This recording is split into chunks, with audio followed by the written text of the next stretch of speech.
ایک بادشاہ کی 7 بیٹیاں تھیں۔ ایک دن بادشاہ بہت خوش ہوتا ہے اور اپنی 7 بیٹیوں کو بلا کر پوچھتا ہے کہ میں تم سے ایک سوال پوچھوں گا، اگر جواب اچھا لگا تو تمہارا من چاہا انعام بھی دوں گا۔ سب ایک قطار میں کھڑے ہو جاؤ، ایک ایک کر کے بتاؤ کہ تم کس کا دیا کھاتی ہو، کس کا دیا پہنتی ہو۔ 7 میں سے 4 بیٹیوں نے کہا کہ ابا حضور آپ کا دیا کھاتے ہیں اور آپ کا دیا پہنتے ہیں، آپ ہی کی وجہ سے ہماری یہ شان و شوکت ہے۔ یہ سن کر بادشاہ بہت خوش ہوا اور سب کو اس کی من پسند چیزیں دی۔ جب سب سے چھوٹی بیٹی کی باری آئی تو اس نے کہا میں اللہ کا دیا کھاتی ہوں، اپنی قسمت کا پہنتی ہوں اور یہ میرا نصیب ہے۔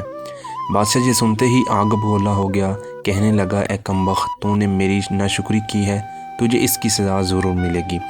شہزادی نے کہا جو حکم ابا حضور۔ بادشاہ نے سپاہیوں کو حکم دیا کہ جاؤ اسے جنگل میں چھوڑ آؤ اور میں بھی دیکھوں کہ یہ میرے بغیر کیسے اللہ کا دیا کھاتی ہے اور اپنے نصیب کا پہنتی ہے۔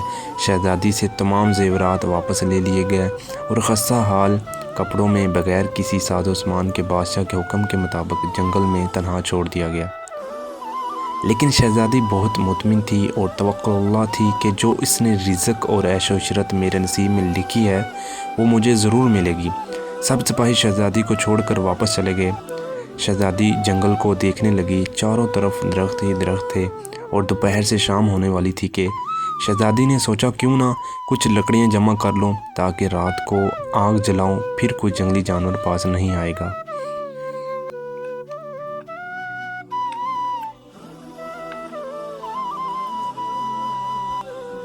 اور رات بھی گزر جائے گی۔ شہزادی جنگل میں لکڑیاں ڈھونڈنے چل پڑتی ہے۔ اس کی نظر ایک جھونپڑی پر پڑی جہاں باہر ایک بکری باندھی ہوئی تھی، اندر سے کھانسنے کی آواز آ رہی تھی۔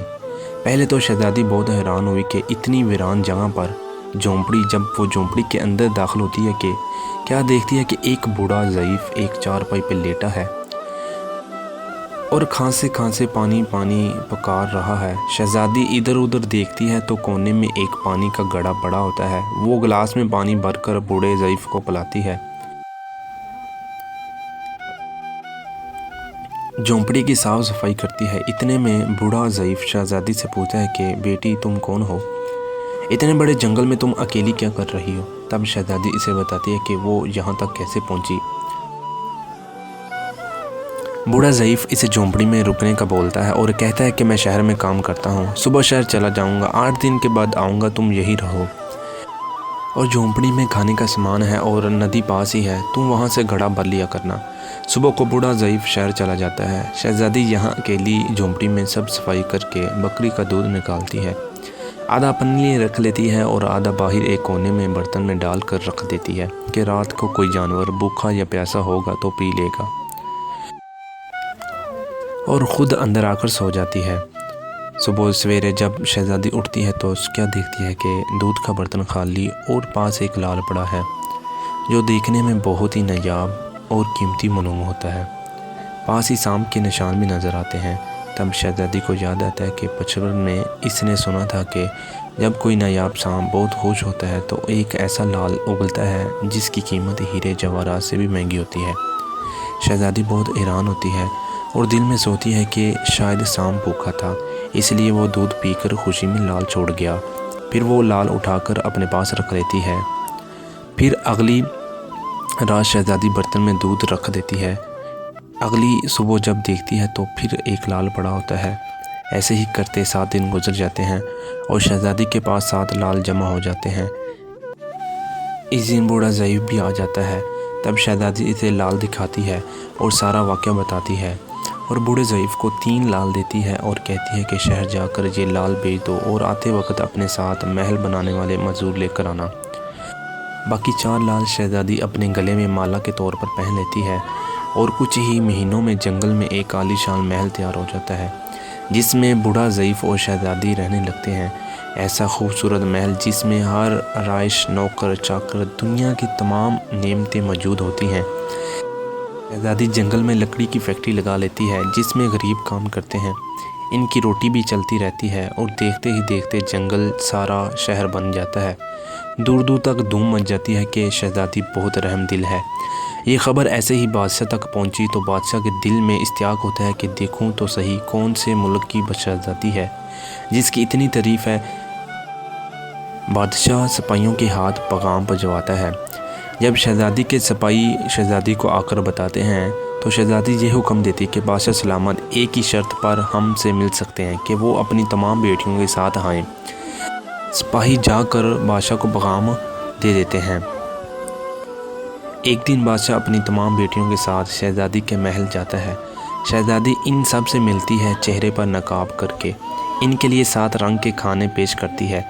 ہر کھانے کے ساتھ اسی رنگ کا جوڑا زیورات پہن کر آتی ہے۔